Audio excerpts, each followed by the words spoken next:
Hello everyone, हम पढ़ रहे थे पूर्व मध्य काल। पूर्व मध्य काल को ही हम बोलते हैं राजपूत काल। पूर्व मध्य काल अथवा राजपूत काल का जो समय है वो है 7वीं से 12वीं शताब्दी। 7वीं से 12वीं शताब्दी का जो काल होता है उसे हम बोलते हैं पूर्व मध्य काल अथवा राजपूत काल। इस समय क्या था, जो 7वीं से 12वीं शताब्दी का जो भारत का इतिहास था वो वह छोटे छोटे राज्यों में विभाजित था, यानी कि छोटे छोटे राजपूत राज्यों का काल था। इस समय देखो, प्राचीन भारत में क्या था, शक्तिशाली राजतंत्र था। हम बढ़ते हैं हर्षवर्धन तक। भारत में शक्तिशाली राजतंत्र था। जब शक्तिशाली राजतंत्र होगा तो केंद्रीय शक्ति मजबूत होगी। केंद्रीय शक्ति क्या थी? मजबूत थी। शक्तिशाली राजतंत्र था, इसलिए केंद्रीय शक्ति मजबूत थी। लेकिन जैसे हर्षवर्धन की मृत्यु होती है उसके पश्चात क्या होता है, जो संपूर्ण भारत है छोटे छोटे राज्यों में विभाजित हो जाते हैं। जो प्रांतीय जो शक्तियाँ है अथवा जो सामंत और जो जमींदार थे वो शक्तिशाली हो गए थे। सबसे पहले क्या होगा, निरंकुश राजतंत्र का पतन होगा, यानी कि केंद्रीय शक्ति कमज़ोर हो गई।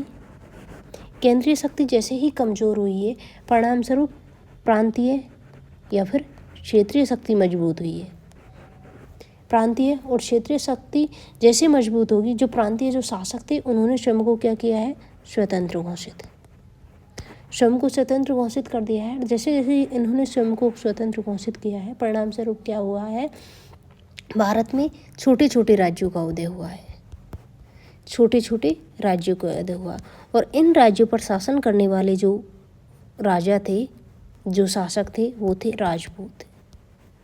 इस कारण इस काल को हम बोल रहे हैं राजपूत काल। और ये समय है कब से कब तक, 7वीं से 12वीं शताब्दी। तो 7वीं से 12वीं शताब्दी का काल को हम बोलते हैं पूर्व मध्यकाल। मध्यकाल से पहले का जो पार्ट है और प्राचीन भारत से बाद का जो इतिहास है उसे हम बोलेंगे पूर्व मध्यकाल। 7वीं से 12वीं शताब्दी का काल, इसी को हम बोल रहे हैं राजपूत काल। इस समय की कुछ विशेषताएं क्या है, केंद्रीय शक्ति कमज़ोर हुई है, प्रांतीय शक्ति मजबूत हुई है, आपसी संघर्ष और कलह बढ़ा है। विशेषताएं कौन कौन सी है, देखो, केंद्रीय शक्ति हुई है कमज़ोर, केंद्रीय शक्ति कमज़ोर हो चुकी है।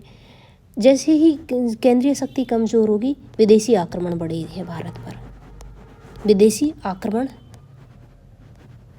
आक्रमण इंक्रीज हुए, विदेशी आक्रमण हुए। इसके अलावा भारत में क्या हुआ था इस समय पर, जो आपसी संघर्ष, जो राजपूत राज्य थे छोटे छोटे, उनके मध्य आपसी कलह बढ़ गया। आपसी कलह बढ़ेगा जिससे क्या होगा, अराजकता फैलेगी। और इस अराजकता का फ़ायदा उठाकर विदेशियों ने भारत पर आक्रमण करना प्रारंभ कर दिया, जिसमें महमूद गजनबी, मोहम्मद गोरी के प्रमुख नाम आते हैं। इसके अलावा इस समय की एक और विशेषता है सामंतवाद का विकास। सामंतवाद का विकास किसकी विशेषता है, ये पूर्व मध्यकाल अथवा राजपूत काल की। ओके। इसके अलावा हमने जो पिछली क्लासेज थी उसमें हमने एक चीज़ और देखी थी, जो राजपूतों की उत्पत्ति से संबंधित विभिन्न सिद्धांत। राजपूतों की उत्पत्ति से संबंधित कौन कौन से सिद्धांत पढ़े थे, हमने कुछ सिद्धांत पढ़े थे। सबसे पहले हम राजपूतों की उत्पत्ति से संबंधित जो सिद्धांत है उन्हें 2 पार्टों में डिवाइड करेंगे। एक है विदेशी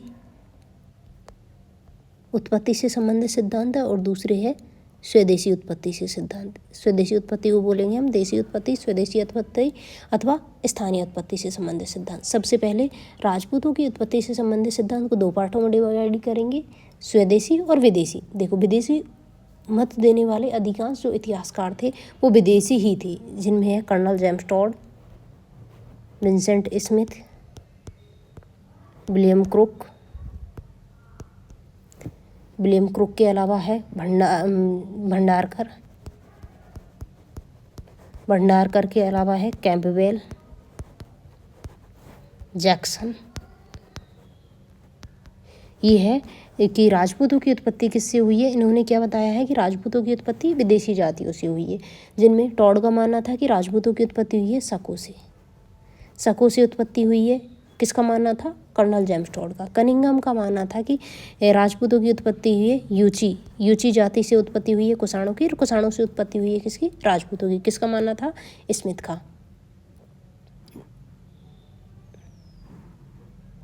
सॉरी, स्मिथ का मानना नहीं था, ये मानना था किसका? कनिंघम का। कनिंघम लिखा नहीं है, एक और इतिहासकार है कनिंघम। कनिंघम ने क्या कहा है कि राजपूतों की उत्पत्ति किससे हुई है? राजपूतों की उत्पत्ति हुई है किससे? कुषाणों से। राजपूतों की उत्पत्ति किससे बताई है? कुषाणों से। कुषाणों की उत्पत्ति हुई है यूची जाति से। तो इनडायरेक्ट रूप से राजपूतों की उत्पत्ति किससे मानी है इन्होंने? यूची जाति से। स्मिथ ने क्या कहा है? स्मिथ ने भी कहा है कि राजपूतों की उत्पत्ति किससे? स्मिथ ने भी राजपूतों की उत्पत्ति मानी है शक, हूण और कुषाणों से। इन्होंने दो मत दिए हैं, एक है उत्तरी भारत में जो राजपूत उत्पन्न हुए हैं और दक्षिणी भारत में जो राजपूत उत्पन्न हुए। किसके अकॉर्डिंग? Vincent Smith. तो विंसेंट स्मिथ ने ये बताया है कि राजपूतों की जो उत्पत्ति हुई है वो मानी है इन्होंने नॉर्थ में, तो मानी है कि विदेशी जातियों से उत्पन्न हुई है जिनमें शक, हूण और कुषाण है। जबकि साउथ में इन्होंने क्या कहा है कि जो स्थानीय जो जनजातियाँ थी, स्थानीय जो आदिम जनजातियाँ थी, उनसे राजपूतों की उत्पत्ति हुई है। ओके। जबकि कैंपबेल का मानना था कि राजपूतों की उत्पत्ति हुई है किससे? खंजर जनजाति से। राइट। दूसरा जो सिद्धांत है वो है स्वदेशी उत्पत्ति से संबंधित सिद्धांत। जो स्वदेशी उत्पत्ति से संबंधित जो सिद्धांत है उसमें उसके अंतर्गत भी विभिन्न सिद्धांत है। जैसे इन्होंने राजपूतों को वैदिक क्षत्रियों की संतान बताया है। वैदिक क्षत्रियों की संतान, जो वैदिक क्षत्रियों की जो संतान बताया है वो बताया है सी.बी. वैद। वैदिक क्षत्रियों की संतान बताने वाले इतिहासकार कौन थे? सी.बी. वैद। इसके अलावा गौरीशंकर हीराचंद ओझा, G.H. ओझा, इन्होंने क्या सिद्धांत दिया है कि राजपूतों की उत्पत्ति किससे मानी है? वैदिक क्षत्रियों से। लेकिन जो वैदिक क्षत्रियों से जो उत्पत्ति मानी है इससे संबंधित दो सिद्धांत है। इसके अंतर्गत भी दो सिद्धांत है और उनमें कौन कौन सा है? एक है सूर्यवंशी और दूसरा है चंद्रवंशी। वैदिक क्षत्रियों की संतान है, इसके अंतर्गत दो सिद्धांत है, सूर्यवंशी और चंद्रवंशी। ओके। दूसरा जो सिद्धांत है वो है अग्निकुल, यानी कि राजपूतों की उत्पत्ति किससे मानी गई है? अग्निकुल से। और इस सिद्धांत को देने वाले थे चंद्रवरदाई। दूसरा कौन सा है? अग्निकुल। राजपूतों की उत्पत्ति किससे हुई है? अग्निकुल से या फिर अग्निवंश से। ओके। और इस सिद्धांत को देने वाले थे चंद्रवरदाई। चंद्रवरदाई की पुस्तक का नाम क्या है? पृथ्वीराज रासो। पृथ्वीराज रासो में क्या लिखा है कि राजपूतों की उत्पत्ति किससे हुई है? अग्निकुल से। ओके। तीसरा जो सिद्धांत है वो है ब्राह्मण उत्पत्ति, यानी कि राजपूतों की उत्पत्ति किससे बताई है? ब्राह्मणों से। स्वदेशी मत के अंतर्गत तीसरा सिद्धांत है कि राजपूतों की उत्पत्ति किससे बताई है? ब्राह्मणों से। ओके। इस सिद्धांत को देने वाले थे गोपीनाथ शर्मा है, D.R. भंडारकर है। जबकि एक और सिद्धांत है वो है मिश्रित जाति से उत्पन्न, मिश्रित जाति से उत्पन्न, और इस सिद्धांत को देने वाले थे दशरथ शर्मा। ओके। तो हमने देखे थे विभिन्न राजपूतों की उत्पत्ति से संबंधित विभिन्न सिद्धांत थे। इनमें सबसे पहले इसको दो पार्टों में डिवाइड करेंगे, स्वदेशी उत्पत्ति और विदेशी उत्पत्ति। विदेशी उत्पत्ति को देने वाले अधिकांश इतिहासकार विदेशी है। ओके। जिनमें कर्नल जेम्स टोड है, विंसेंट स्मिथ है, Cunningham, Bhandarkar, Jackson, William crook, Campbell. जबकि स्वदेशी मत से संबंधित विभिन्न सिद्धांत है वैदिक क्षत्रियों की संतान, जिसमें गौरीशंकर हीराचंद ओझा और सी.बी. वैद। ओके। जो वैदिक क्षत्रिय से संबंधित सिद्धांत है इसको दो पार्टों में डिवाइड करेंगे, सूर्यवंशी उत्पत्ति और दूसरी है चंद्रवंशी उत्पत्ति। नेक्स्ट जो सिद्धांत है वो है अग्निकुल से उत्पन्न हुए, कि राजपूत किससे उत्पन्न हुए? अग्निकुल से। और इस सिद्धांत को देने वाले थे चंद्रवरदाई। चंद्रवरदाई की रचना है पृथ्वीराज रासो। नेक्स्ट जो सिद्धांत है कि राजपूतों की उत्पत्ति किससे हुई है? ब्राह्मणों से, और ये देने वाले थे गोपीनाथ शर्मा, भंडारकर। जबकि जो अगला जो सिद्धांत है वो है मिश्रित जातियों से, कि राजपूतों की उत्पत्ति विभिन्न जातियों के मिश्रण से हुई है, और इस सिद्धांत को देने वाले थे डॉक्टर दशरथ शर्मा। उसके बाद हमने स्टार्ट किया था गुर्जर प्रतिहार वंश। ओके। हमने स्टार्ट किया था क्या? गुर्जर प्रतिहार वंश। गुर्जर प्रतिहार राजवंश हमने स्टार्ट किया था। गुर्जर प्रतिहार वंश का जो संस्थापक है वो कौन है? नागभट्ट। और इस वंश का हमने पहला जो शासक पढ़ा था वो था नागभट्ट। नागभट्ट का समय माना जाता है 730 से 756 ईस्वी। इसे गुर्जर प्रतिहार वंश का संस्थापक, गुर्जर प्रतिहार, यहाँ से क्वेश्चन आता है गुर्जर प्रतिहार वंश का संस्थापक कौन है? नागभट्ट प्रथम। समय है 730 से 756 ईस्वी। इसके दरबार को कहा जाता है नागावलोक का दरबार, नागावलोक का दरबार। किसके दरबार? नागावलोक का दरबार किसके के दरबार को कहा जाता है? नागभट्ट प्रथम के दरबार, नागभट्ट प्रथम के दरबार को। ओके, नागभट्ट प्रथम से क्या क्या क्वेश्चन आ सकता है? गुर्जर प्रतिहार वंश का संस्थापक कौन था? समय है 730 से 756 ईस्वी। इसके अलावा इसके जो दरबार को कहा जाता है नागावलोक का दरबार। जो नागभट्ट प्रथम से कुछ क्वेश्चंस आते हैं उनके उपनाम से देखो, इनके कुछ उपनाम है। जैसे इनका एक है राम का प्रतिहार, राम का प्रतिहार। इसके अलावा इसे कहा गया है इंद्र के गर्भ का नाशक, इंद्र के गर्भ का नाशक, इंद्र के गर्भ का नाशक किसे कहा गया है? नागभट्ट प्रथम को। इसके अलावा इसे कहा गया है क्या?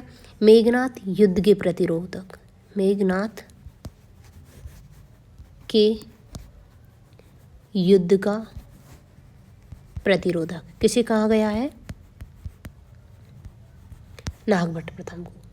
इसके अलावा इसे कहा गया है म्लेच्छु का नाशक, म्लेच्छु का नाशक। इसे म्लेच्छु का नाशक क्यों कहा गया है? क्योंकि इसके समय में अरबों का आक्रमण हुआ था और अरबों को कहा गया है म्लेच्छु, तो इसे कहा गया है जिसे उन्होंने असफल किया था, यानी कि अरबों को पराजित किया था, इसलिए इसे कहते हैं का, इसलिए इसका एक उपाधि है या एक इसका उपनाम है, वो है म्लेच्छु का नाशक।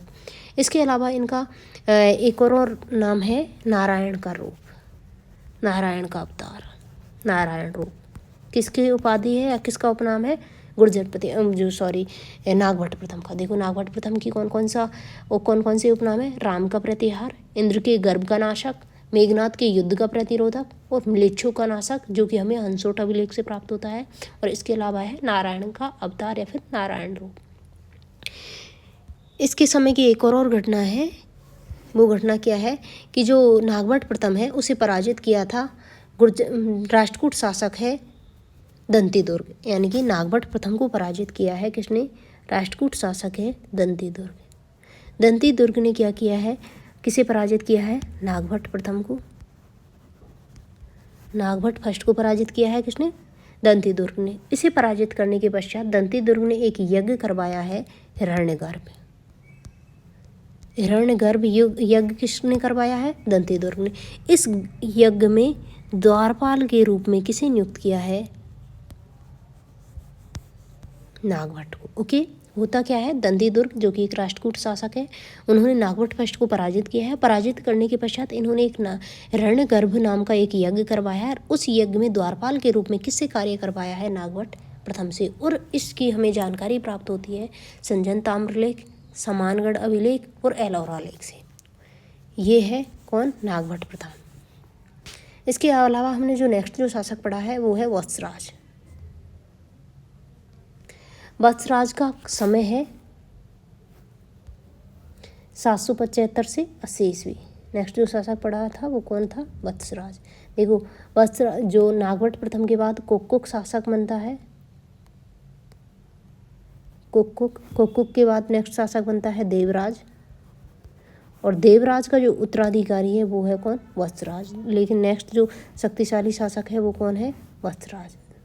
और वत्सराज का समय है 775 से 780,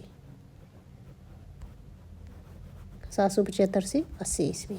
ओके, जो प्रतिहार साम्राज्य का इसे कहा जाता है वास्तविक संस्थापक। प्रतिहार साम्राज्य का वास्तविक संस्थापक किसे कहा जाता है? वत्सराज को। जबकि प्रतिहार साम्राज्य का जो प्रतिहार वंश का गुर्जर प्रतिहार वंश का संस्थापक किसे कहा जाता था? कहाँ जो गया है? नागभट्ट प्रथम को।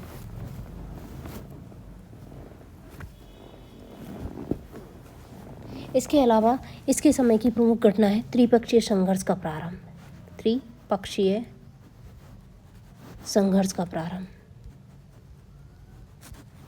त्रिपक्षीय संघर्ष किस किस के मध्य होता है? त्रिपक्षीय संघर्ष में है पूर्व में है पाल, दक्षिण में है राष्ट्रकूट और उत्तर में है गुर्जर प्रतिहार। ये संघर्ष होता क्यों है? ये संघर्ष होता है कन्नौज को लेकर, कन्नौज पर अधिकार को लेकर तीन राजवंशों के मध्य लगभग 100 वर्ष तक जो संघर्ष चलता है उसे हम बोलते हैं त्रिपक्षीय संघर्ष। और इस संघर्ष का जो प्रारंभ करने वाले थे या यह संघर्ष जब प्रारंभ हुआ था उस समय गुर्जर प्रतिहार वंश के जो शासक कौन थे? वत्सराज। ओके, इसके समय की प्रमुख घटना कौन सी है? त्रिपक्षीय संघर्ष का प्रारंभ।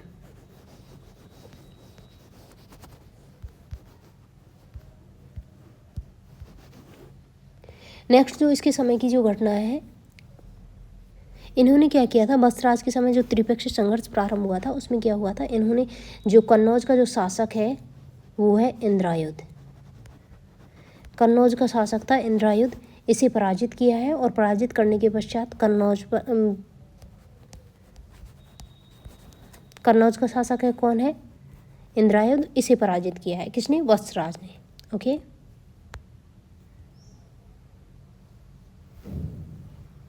इसके समय की एक और घटना है, इसने भंडी जाति को पराजित किया था।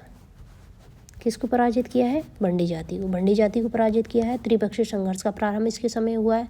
प्रतिहार साम्राज्य का वास्तविक संस्थापक इसे किसे कहते हैं? वत्सराज को। इन्होंने जो राष्ट्रकूट शासक है इसके समकालीन ध्रुव, कौन है? ध्रुव। ध्रुव ने क्या किया है? जो वत्सराज को पराजित कर दिया है। वत्सराज को पराजित किसने किया है? ध्रुव ने। ओके, जबकि दंतीदुर्ग ने किसे पराजित किया था? नागवट प्रथम को। तो वत्सराज का शासनकाल माना जाता है 775 से 780 ईस्वी। इसके समय की प्रमुख घटना है त्रिपक्षीय संघर्ष का प्रारंभ। वत्सराज को कहा जाता है गुर्जर प्रतिहार वंश का वास्तविक संस्थापक। राष्ट्रकूट शासक ध्रुव ने वत्सराज को पराजित किया है। इसके अलावा इन्होंने यानी कि वत्सराज ने भंडी शासकों को पराजित किया है। नेक्स्ट जो शासक है वो है नागवट द्वितीय, नागवट सेकंड। ओके, और इसका समय माना जाता है 800 ईस्वी से 833 ईस्वी। 800 से 833 ईस्वी किसका समय माना जाता है? नागवट सेकंड का। इन्होंने कुछ उपाधियां धारण की थी, उनमें है परम भट्टारक,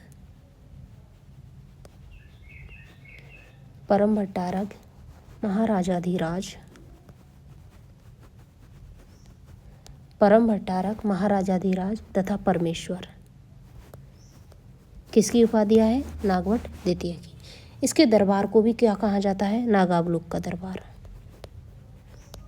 नागवट प्रथम के दरबार को भी नागावलोक का दरबार कहा जाता है और नागवट द्वितीय के दरबार को भी नागावलोक का दरबार कहा जाता है।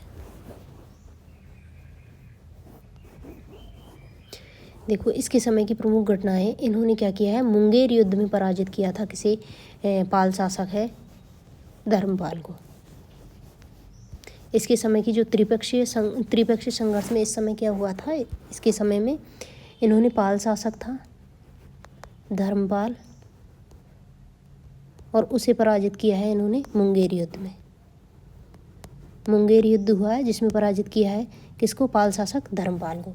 इसके अलावा इन्होंने कन्नौज शासक था चक्रायुध, कन्नौज शासक चक्रायुध को पराजित करने के पश्चात इन्होंने कन्नौज पर अधिकार कर लिया। तो कन्नौज पर अधिकार करने वाला शासक कौन है? नागवट सेकंड। कन्नौज पर अधिकार करने वाला शासक है कौन? नागवट सेकंड। अधिकार करने के पश्चात इन्होंने इसे अपनी राजधानी बना लिया। कन्नौज को राजधानी बनाने वाला प्रथम गुर्जर प्रतिहार शासक कौन है? नागवट द्वितीय। कन्नौज पर आक्रमण सबसे पहले किसने किया था? वत्सराज ने। कन्नौज पर यह त्रिपक्षीय संघर्ष का प्रारंभ हुआ है किसके समय? वत्सराज के समय। लेकिन कन्नौज पर अधिकार किसने किया है? कन्नौज पर अधिकार किया है किसने? नागवट सेकंड ने। और नागवट सेकंड ने इस पर अधिकार किया और अधिकार करने के पश्चात इसे अपनी राजधानी बना लिया। ओके, तो त्रिपक्षीय संघर्ष में क्या घटना हुई है? इन्होंने पहले मुंगेर के युद्ध में पाल शासक धर्मपाल को पराजित किया और उसके पश्चात जो कन्नौज का शासक था चक्रायुध, उसे पराजित करने के पश्चात कन्नौज पर अधिकार कर लिया और उसे अपनी राजधानी बना लिया। देखो, इसके समकालीन जो राष्ट्रकूट शासक है वो है गोविंद तृतीय। गोविंद तृतीय। गोविंद तृतीय इसके समकालीन शासक है। उन्होंने क्या किया है, नागभट्ट को पराजित कर दिया। नागभट्ट को पराजित किया है किसने, गोविंद तृतीय ने। ओके, इसके अलावा जो नागभट्ट सेकंड था उसका उत्तराधिकारी है कौन, रामभद्र। नागभट्ट सेकंड का उत्तराधिकारी कौन है, रामभद्र, जो कि एक अयोग्य और निर्बल शासक था। अयोग्य शासक है कौन, रामभद्र, और निर्बल, अयोग्य और निर्बल शासक है रामभद्र, जो कि नागभट्ट सेकंड का उत्तराधिकारी था। नेक्स्ट जो शासक है वो है हमारा मिहिर भोज। नेक्स्ट शासक कौन है, मिहिर भोज, जिसे भोज प्रथम भी कहा जाता है। मिहिर भोज या फिर भोज प्रथम। इसका समय माना जाता है 836 ईस्वी से 885 ईस्वी। 836 से 885 ईस्वी समय माना जाता है किसका, मिहिर भोज का। यह रामभद्र और अप्पा देवी का पुत्र था। रामभद्र इनके पिता का नाम था और अप्पा देवी इनकी माता का नाम था। तो नेक्स्ट जो शासक है वो कौन है, मिहिर भोज। मिहिर भोज के समय की सबसे पहली घटना है कि इन्होंने बराह अभिलेख उत्कीर्ण करवाया है। बराह अभिलेख उत्कीर्ण करवाया था 836 से। इससे हमें इसके राज्य के प्रारंभ की जानकारी मिलती है कि इसका राज्यकाल कब प्रारंभ हुआ है, 836 ईस्वी में। इसके कुछ उपनाम हैं, जैसे इसे प्रभास कहा गया है, प्रभास, और इस प्रभास की जानकारी हमें प्राप्त होती है दौलतपुर अभिलेख से। दौलतपुर अभिलेख में हमें मिहिर भोज का जो उपनाम मिलता है क्या, प्रभास, जबकि ग्वालियर लेख में इसका एक और उपनाम मिलता है वो है आदि बराह। आदि बराह की उपाधि धारण किसने, आदि बराह, और प्रभास की उपाधि धारण की है किसने, मिहिर भोज ने, और प्रभास की उपाधि धारण की है इसकी जानकारी हमें प्राप्त होती है दौलतपुर से। और आदि बराह की उपाधि धारण की है इसकी जानकारी हमें प्राप्त कहाँ से होती है, ग्वालियर लेख से। इसके समय की एक प्रमुख घटना है कि इसके समय में एक अरब यात्री था सुलेमान, उसकी भारत यात्रा थी। अरब यात्री सुलेमान की भारत यात्रा थी। सुलेमान के द्वारा एक बुक लिखी गई है, वो है सिलसिलात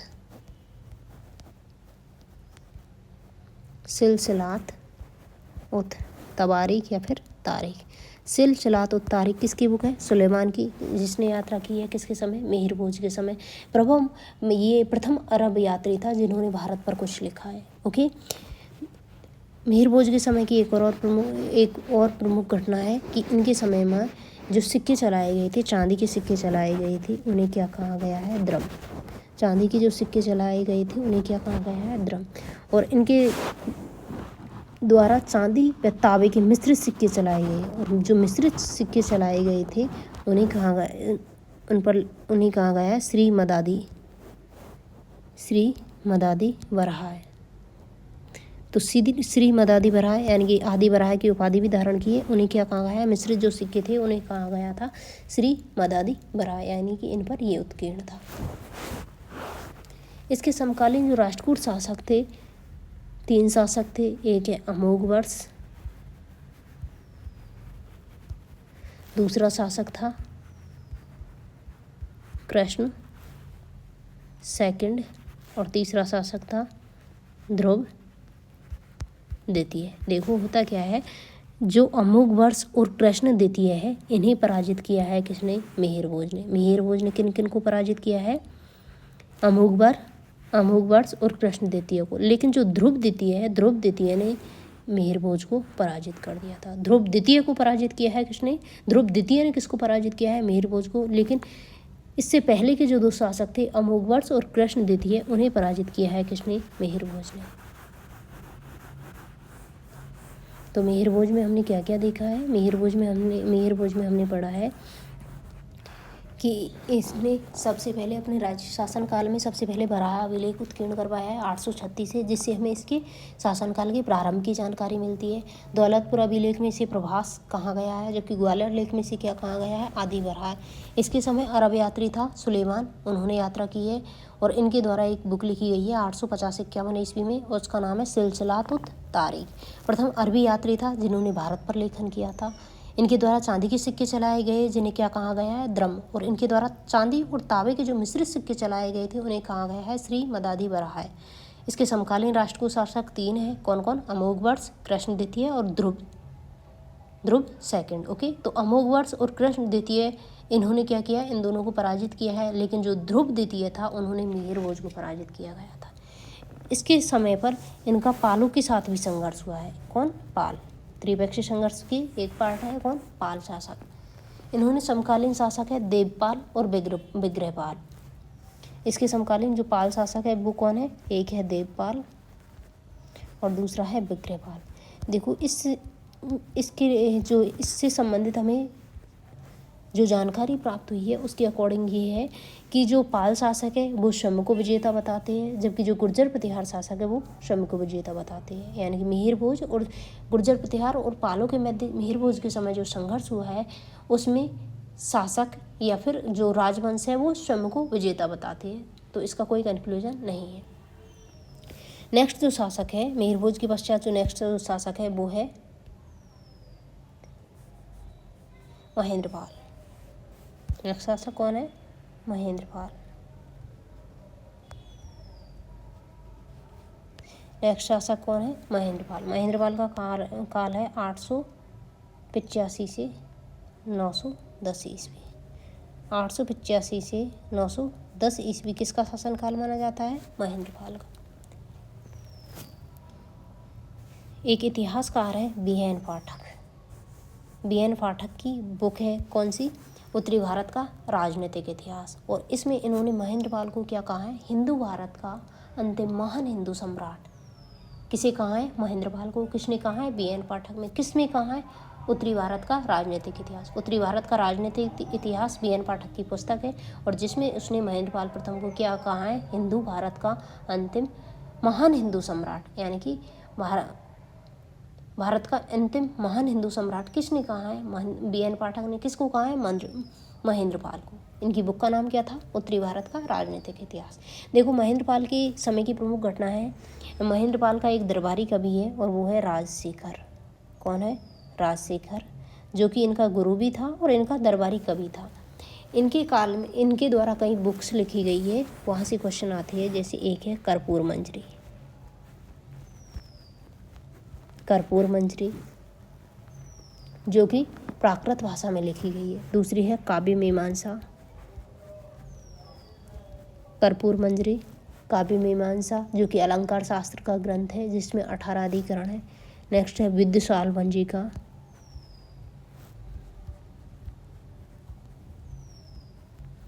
विद्याशाल भंजिका। विद्याशाल भंजिका किसके द्वारा लिखी गई है? राजशेखर के द्वारा। किसका? दरबारी और राजगुरु है महेंद्रपाल का, जिसमें प्रेम त्रिकोण दिखाया गया है। नेक्स्ट है बाल रामायण। बाल रामायण के अलावा इनको द्वारा लिखी गई है बाल भारत। बाल रामायण, बाल भारत, भुवन कोश और हरविलास किसके द्वारा लिखी गई है? ये सारी बुक्स लिखी गई है राजशेखर के द्वारा। किसका दरबारी कवि है? जो कि महेंद्रपाल का। राजशेखर ने इसे कुछ उपाधि दी है किसी महेंद्रपाल को। कौन कौन सी है? जैसे निर्भय राज। क्या दी है? निर्भय राज। निर्भय राज, निर्भय नरेंद्र, निर्भय राज, निर्भय नरेंद्र, चूड़ामणि, निर्भय राज, निर्भय नरेंद्र, चूड़ामणि, सकल कला निलय, सकल कला निलय, रघुवंशी। रघुवंशी ने क्यों कहा है, क्यों कह रहा है? क्योंकि ये स्वयं को राम के प्रतिहार यानी कि लक्ष्मण के वंशज बताते हैं। ओके, इन्होंने पाल शासकों को पराजित किया है, जिसकी जानकारी हमें प्राप्त होती है रामगया और गुनारिया लेख से। रामगया और गुनारिया लेख से हमें किसकी जानकारी प्राप्त होती है? कि इन्होंने पाल शासकों को पराजित किया था। निर्भय राज, निर्भय नरेंद्र, चूड़ामणि, सकल कला निलय और रघुवंशी, ये किसने उपाधि दी है? राजशेखर ने। किसको दी है? महेंद्रपाल को। नेक्स्ट जो शासक है वो है महिपाल प्रथम। नेक्स्ट गुर्जर प्रतिहार शासक कौन है? महिपाल प्रथम। महिपाल प्रथम का समय माना जाता है 914 ईस्वी से 943 ईस्वी। 914 से 943 ईस्वी किसका समय माना जाता है? महिपाल प्रथम का। इनके समय पर क्या हुआ है? इंद्र तृतीय, जो कि कौन था? राष्ट्रकूट शासक है। राष्ट्रकूट शासक है कौन? इंद्र तृतीय। उन्होंने उज्जैन पर आक्रमण कर अधिकार कर लिया है। इसके समकालीन राष्ट्रकूट शासक कौन है? इंद्र तृतीय। उन्होंने क्या किया है? उज्जैन पर आक्रमण किया है और उस पर अधिकार कर लिया। इसकी जानकारी हमें प्राप्त होती है खंबात व असनी लेख से। इसके समय की एक और प्रमुख घटना है, वो है अल मसूदी की भारत यात्रा। अल मसूदी, जो कि एक अरब यात्री था, अरब यात्री है। अल मसूदी की भारत यात्रा है। इन्होंने महिपाल के पास, इन्होंने क्या कहा है कि महिपाल के पास 7 से 9 लाख की जो अश्व सेना थी, जो कि अल गुजर या फिर गुर्जर प्रतिहार राज्य की रक्षा करती है। और इसने महिपाल के लिए जो शब्द यूज किया है वो है बोरा। महिपाल को क्या कहा है? बोरा शब्द का उपयोग किया है। इन्होंने कहा है कि महिपाल के पास कितनी सेना थी? 7 से 9 लाख की सेना। राजशेखर जो इनके दरबार में भी रहते थे, यानी कि राजशेखर जो कि इनके पिता के दरबार में भी रहते थे, जो कि राजकवि भी थे, किनके दरबार में भी रहते हैं? किसके दरबार में भी थे? महिपाल के में भी। ओके। महिपाल के पश्चात जो नेक्स्ट जो शासक है वो है महेंद्रपाल प्रथम। महिपाल के समय की एक प्रमुख घटना है कौन सी? इसके समय में एक अरब यात्री था अल मसूदी, उसकी भारत यात्रा है।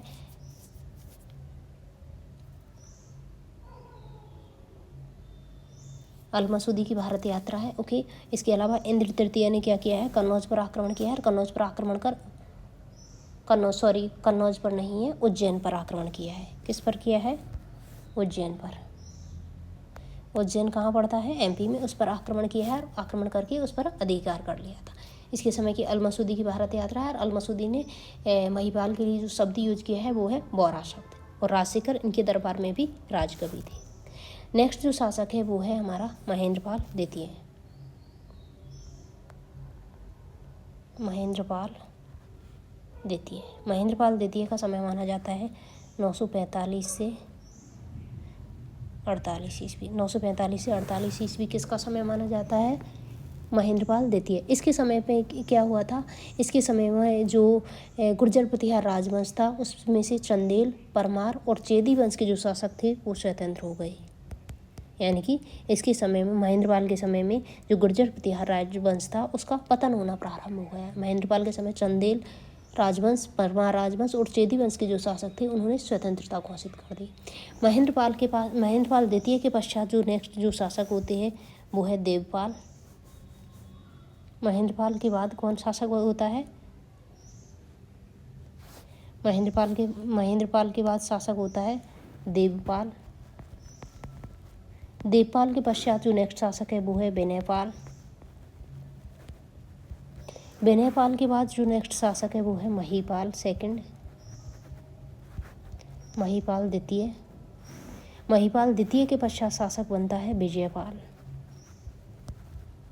और विजयपाल के पश्चात जो नेक्स्ट जो शासक है वो है राज्यपाल। और राज्यपाल के समय की एक प्रमुख घटना है, राज्यपाल के समय की एक प्रमुख घटना क्या है कि इस समय पर महमूद गजनवी ने भारत पर आक्रमण किया है। यानी कि क्वेश्चन आता है, महमूद गजनवी ने जब भारत पर आक्रमण किया था उस समय पर गुर्जर प्रतिहार शासक कौन था उस समय पर? राज्यपाल। ओके। महमूद गजनवी ने जब भारत पर आक्रमण किया था उस समय भारत में शासक कौन है? राज्यपाल। राज्यपाल के पश्चात जो नेक्स्ट जो शासक बनता है वो है त्रिलोचनपाल। त्रिलोचनपाल के बाद नेक्स्ट जो शासक बनता है वो है यशपाल। और यशपाल के बारे में एक प्रमुख एक क्वेश्चन आता है कि गुर्जर प्रतिहार वंश का अंतिम शासक। गुर्जर प्रतिहार वंश का अंतिम शासक कौन है? यशपाल। गुर्जर प्रतिहार वंश का अंतिम शासक कौन है? यशपाल। जबकि महमूद गजनवी के समय जब भारत पर आक्रमण हुआ था महमूद गजनवी का, उस समय भारत में गुर्जर प्रतिहार शासक कौन था? वो कौन था? राज्यपाल। तो ये है गुर्जर प्रतिहार राजवंश। गुर्जर प्रतिहार राजवंश में हमने क्या क्या पढ़ा था आज? गुर्जर प्रतिहार राजवंश में पहला शासक है नागभट्ट प्रथम, जिसे कहा गया है गुर्जर प्रतिहार राजवंश का संस्थापक। इसके दरबार को क्या कहा गया है? नागावलोक का दरबार। इसके कुछ उपनाम थे जिनमें है राम का प्रतिहार, इंद्र के गर्भ का नाशक, मेघनाद के युद्ध का प्रतिरोधक, म्लेच्छों का नाशक और नारायण रूप। ओके। इसके समय की प्रमुख घटना है, राष्ट्रकूट शासक दंती दुर्ग ने क्या किया है, नागभट्ट प्रथम पर अटैक किया है, उसे पराजित किया है। पराजित करने के पश्चात इनके द्वारा एक यज्ञ करवाया गया, किनके द्वारा, दंती दुर्ग के द्वारा। उस यज्ञ में एक यज्ञ करवाया है, यज्ञ का नाम था हिरण्यगर्भ, और उस यज्ञ में द्वारपाल का कार्य किससे लिया गया था, नागभट्ट प्रथम से। नेक्स्ट जो गुर्जर प्रतिहार शासक है वो है वत्सराज।